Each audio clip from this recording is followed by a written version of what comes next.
हे दोस्तों, आपको याद है कुछ टाइम पहले नेपोटिज्म के ऊपर बहुत ज्यादा बवाल चल रहा था। हर जगह बोला जा रहा था कि कितनी गलत चीज है।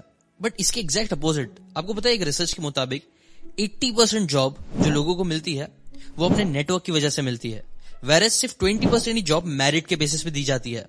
वहीं एक और इंटरेस्टिंग बात सुनो, आपको पता है जब एक पेड एडवर्टाइजमेंट से किसी लीड को कन्वर्ट करने की कोशिश करी जाती है तो उसका जो कन्वर्जन होता है वो 1/25 का होता है, जबकि पर्सनल रेफरेंस या फिर वर्ड ऑफ माउथ से जो लीड कन्वर्ट होती है उसका कन्वर्जन 2/3 का होता है।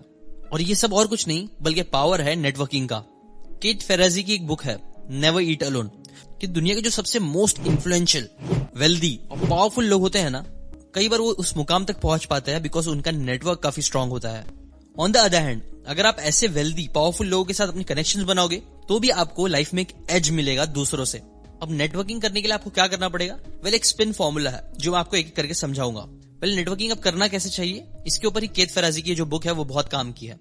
अब ये केट फेराजी है कौन, जो बार बार मैं इनका नाम ले रहा हूं? ये एक वर्ल्ड रिनोन्ड एक्सपर्ट है in field such as science of relationships, collaboration and networking.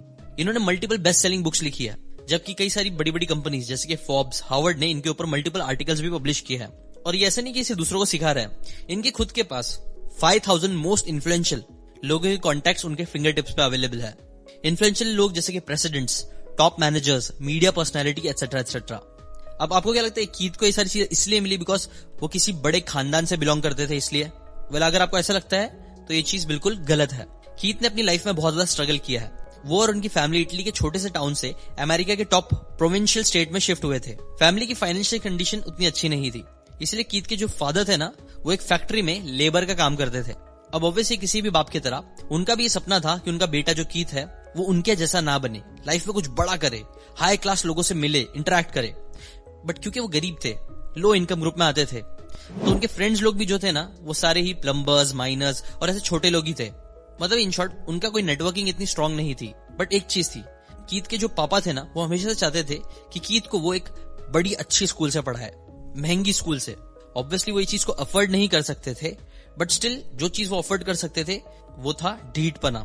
जिस ढीठपने के साथ वो सीधा बोर्ड ऑफ डायरेक्टर्स के पास चले गए एक बड़ी स्कूल के, और उनसे कहा कि sir, I have a very intelligent boy और मेरा सिर्फ एक ही सपना है कि मेरा बेटा भी अच्छी स्कूल से पढ़े ना। मेरी जिंदगी तो ऐसे ही निकल गई है, बट मैं चाहता हूं कि मेरा बेटा कुछ बड़ा करे ना। बोर्ड ऑफ डायरेक्टर्स जो थे ना, उन्होंने बहुत बार नोटिस किया था कि जो कीथ के पापा है ना वो हमेशा जरूरत से ज्यादा काम किया करते थे।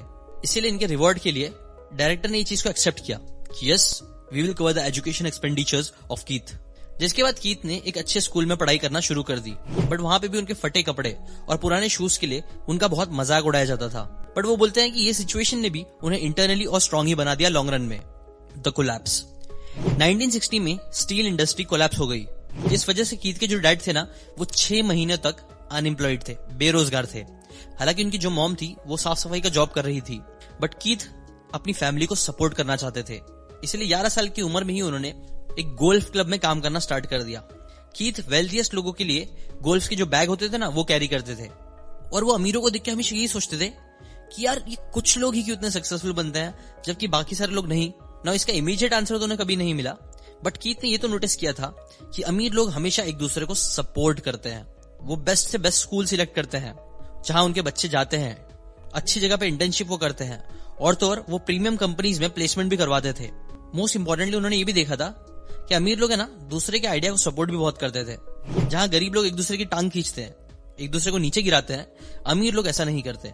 कीथ को ये रियलाइज हो गया था कि पॉवर्टी में कम पैसा होने का नतीजा बस पॉवर्टी ही नहीं है बल्कि लैक ऑफ सोशल कैपिटल भी है। सोशली आप कितने अमीर हो, कितने बड़े लोगों के साथ आपका उठना बैठना है, क्योंकि जितना हम सिर्फ अपने आप में रहेंगे ना उतने ही हम लोग धीरे धीरे मिस्टर इंडिया जैसे बन जाएंगे, जो होगा तो बट दिखेगा नहीं। और ऑब्वियसली अगर आप दिखोगे ही नहीं तो लोग आपको परसीव कैसे करेंगे? कीथ ने सोचा कि वो कैसे मिलियनर्स की नजर में आके उन्हें सर्व कर सकते हैं, तो इसके ऊपर उन्होंने कुछ इंटरेस्टिंग चीजें करी। सबसे पहले तो कीथ ने गोल्फ के बारे में जितना हो सकता था उतना सीखना स्टार्ट किया। उसके बाद वो कोर्स पे आधा घंटा पहले आ जाते थे ताकि वो सारी चीजों को चेक कर सके, जैसे कि विंड्स का डायरेक्शन क्या है, कौन सी गोल्फ स्टिक सबसे ज्यादा अच्छी होगी यूज करने के लिए। ऐसे उन्होंने कई सारी इंटरेस्टिंग बातें सीखना चालू करी, जो धीरे धीरे बड़ी हम्बल तरीके से उन्होंने वो जो मिलियनर्स आते हैं उनको उन्होंने एक एक करके बताना स्टार्ट करी। ऑब्वियसली जो कीथ की बातें थी वो नॉलेजेबल थी और काम की चीज थी, इसीलिए मिलियनर्स को उनकी ये बात पसंद में आना चालू हुई। अब यहाँ पे मैं अगर गिना के बताऊं तो कीथ ने 3 स्टेप्स को फॉलो करा। पहला, फाइंड आउट एवरीथिंग। गोल्फ के बारे में हर चीज उन्होंने पता करी। स्टडी द क्वेश्चन, मिलियनर्स को क्या ट्रबल आती है, क्या सवाल उनके दिमाग में गूंजते हैं, वो उन्होंने पता करा। और थर्ड, कम प्रिपेयर्ड। वो सवाल के जवाब कई बार मिलियनर्स के पास नहीं होते थे, इसीलिए वो उसके बारे में प्रिपरेशन करते थे। और यहीं से स्पेन का एस आता है, बोल सकते हो, strengthen your relationship before you need to get something out of it. आपको पता है, एक टाउन के सबसे बड़े लंबा यार्ड ओन करने वाले मिस्टर पोलैंड की वाइफ, वो भी उसी गोल्फ कोर्स में आया करती थी, जो कई बार कीथ से गोल्फ के बारे में सजेशन भी मांगती थी। और क्योंकि कीथ के जो आंसर्स होते थे वो बहुत ही सटीक और बहुत अच्छे होते थे, इसीलिए वो उनसे बहुत ज्यादा इंप्रेस भी होने लगी। और होगी क्यों नहीं। आपको पता है, अपनी फैमिली को सपोर्ट करने के लिए कीथ ना कई बार 1 घंटा पहले आ जाता था गोल्फ कोर्स पे, ताकि वो फिगर आउट कर सके हर चीज। जितने भी 35-40 होल्स होते थे, वो एक एक को स्टडी करता था। और उसकी रिसर्च के एंड में उसके पास सारे आंसर्स होते थे कि जो सबसे टफ पिन है वो कहाँ है, सबसे टफ पिन को सबसे आसानी से कहां से खेला जा सकता है। और वो ये सब इसलिए कर रहा था ताकि वो बेस्ट कैडी बन सके। उसने ये चीज नोटिस कर ली थी कि अगर वो सारे गोल्फ कोर्स के जो होल्स होते हैं उसके बारे में अच्छे से पढ़ लेगा तो ये चीज काफी हेल्पफुल होगी। जो सारी वैल्यूएबल इन्फॉर्मेशन उन्होंने मिसेस पोलैंड को फ्री में देखना स्टार्ट करी। और गेस व्हाट, उससे क्या हुआ कि mister Poland left right centre हर जगह से गेम को जीतने लग गई। और ये चीज काफी इंप्रेसिव थी, इसलिए मिसेस पोलैंड जो थी ना, वो अपने फ्रेंड्स को और सारे लोगों को इस चीज के बारे में बताने लग गई। कई बार जो मिसेस पोलैंड थी ना, वो कीथ को अपने घर पे भी आने बोलती थी उनके बेटे से मिलने के लिए, जो उन्हें अपॉर्चुनिटी दे सकता था। बट स्टिल कीथ कई बार मना कर देता था। ये चीज मिसेस पोलैंड को और इंप्रेसिव लगी कि ये लड़का इतनी मदद करता है बट फिर भी रिटर्न में कुछ चाहता नहीं है। जिसके बेसिस पे आता है सेकंड पी स्पिन का, जो है people always need solid and trusting connection with other people.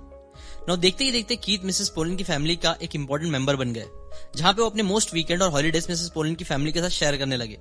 Mrs Poland ने कीथ को गोल्फ क्लब के सारे मेंबर्स से इंट्रोड्यूस करवा दिया। बेसिकली कीथ मिसेस पोलैंड की हेल्प की गोल्फ कोर्स पे, और इन रिटर्न फिर मिसेस पोलैंड कीथ को रियल लाइफ में हेल्प करने लग गई। जब भी कीथ लाइफ में डाउन होते थे तब मिसेस पोलैंड उसे सपोर्ट करती, रे ऑफ होप देती। और अब आप बोलोगे यार इतना स्ट्रॉन्ग कनेक्शन दोनों के बीच में हुआ कैसे?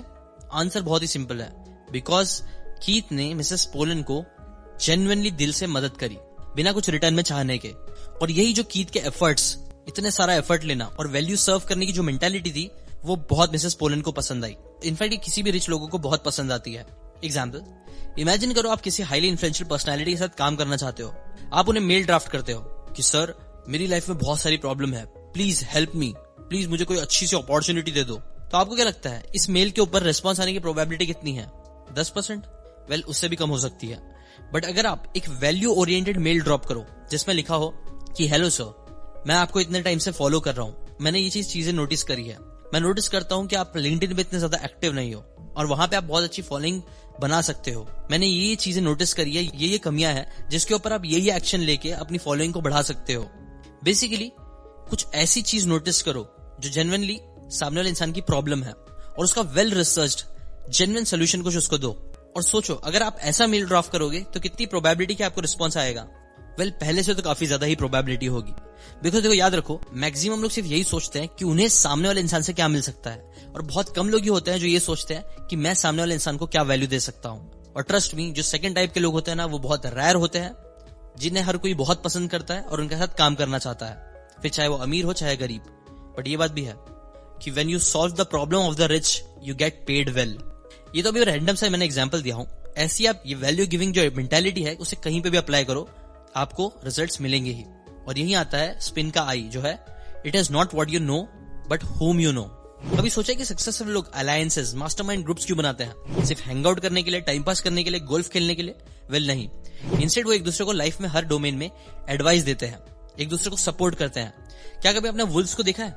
वो लोग भी एक पैक बना के चलते हैं, क्योंकि उनको पता है कि एक वुल्फ सब जगह नहीं देख सकता है, इसलिए वो लोग पैक बना के चलते हैं, जहां पे एक आगे फोकस करता है, एक लेफ्ट पे फोकस करता है, दूसरा राइट पे, या सब लोग ओवरऑल हर जगह नजर घुमाते रहते हैं, जिसकी वजह से ही कोई एक को भी अगर शिकार दिख जाता है तो मिलकर सब लोग शिकार करते हैं, जो उन्हें सर्वाइव करने में भी हेल्प करता है, शिकार ढूंढने में भी हेल्प करता है और शिकार से बचने में भी हेल्प करता है। बट वहीं अगर आप सोचो वो अकेले काम करेगा तो क्या वो इतनी तेजी से जीत पाएगा?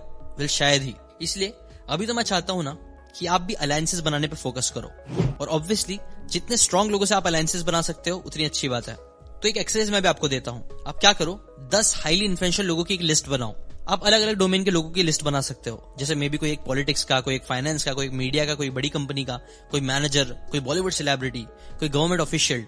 ऐसी लिस्ट बनाओ जिसमें शायद आप 2-2, 3-3 लोगों को रखो और फिर नोटिस करो कि वो अपनी लाइफ में अभी क्या प्रॉब्लम फेस कर रहे होंगे और उन प्रॉब्लम के सोल्यूशन आप उन्हें कैसे दे सकते हो। एक बार अगर आपको कोई प्रॉब्लम अच्छी मिल जाए और उसका कोई जेन्युइन अच्छा सोल्यूशन आपको मिल जाए तो वो सोल्यूशन के सामने उन्हें अप्रोच करने की कोशिश करो। और बस ये सिंपल टैक्टिक अगर आप लॉन्ग इनफ फॉलो करते रहोगे तो पक्का आपके स्ट्रॉन्ग कनेक्शन बनेंगे ही बनेंगे। बिकॉज स्पिन का एंड यही बोलता है कि networking is the art of giving others what will help them achieve their goals, not yours. इसलिए इन बातों को एकदम अच्छे से याद रखो। और अभी रिसेंटली मैंने एक पॉडकास्ट भी किया था शबैंग के फाउंडर हर्षिल भाई के साथ। उन्होंने भी एक बहुत इंटरेस्टिंग टिप दी थी जो नेटवर्किंग में काफी काम आती है। उन्होंने कहा था अपने पॉडकास्ट में, उसकी समरी यही थी कि कई बार लोग गलती करते हैं कि लोग डायरेक्टली सीईओ और बड़े बड़े लोगों को कांटेक्ट करने की कोशिश करते हैं, जबकि उसका ऑल्टरनेटिव ये है ना, बड़े लोगों तक पहुंचना है तो आप है ना उस इंसान की कंपनी के कोई ऐसे इंसान से कांटेक्ट करने की कोशिश करो जो उनके जितना बिजी नहीं होता है। मे बी कोई एम्प्लॉय जो वहीं पर रहता है, उनसे डेली मिलता है, लेकिन उसका इतना नाम नहीं है, उसे इतना अटेंशन नहीं मिल रहा है। और कोई ऐसा इंसान जिसे कुछ बड़ा करना है ताकि वो आपके साथ अलायंस फॉर्म करके आपको और उस पावरफुल इंसान के साथ मिला सके, जिससे उसका भी फायदा हो और विन विन हो। आपको क्या लगता है लोगों से नेटवर्क बनाने का सबसे बेस्ट तरीका क्या है? कमेंट करके जरूर बताना। और ऐसी अगर बुक्स की बातें फ्री में सीखते रहना चाहते हो तो चैनल को सब्सक्राइब करके बेल आइकन जरूर दबाना। अब देखो, स्ट्रॉन्ग लोगों से नेटवर्क बनाना ये सब चीज तो अच्छी है, बट मैं ये भी चाहूंगा कि आप खुद भी एक स्ट्रॉन्ग पर्सनैलिटी बनो। अगर आपको स्ट्रॉन्ग पर्सनैलिटी कैसे बनना है इस चीज में इंटरेस्ट है तो मैंने ऑलरेडी इसके ऊपर एक वीडियो बनाया है जो आई बटन डिस्क्रिप्शन में लिंक है, वहां से जाके आप वो वीडियो देख सकते हो ताकि आप खुद भी एक स्ट्रॉन्ग और इन्फ्लुएंशियल पर्सनैलिटी बन सको। मिलते हैं उस वीडियो में, टिल देन बाय बाय।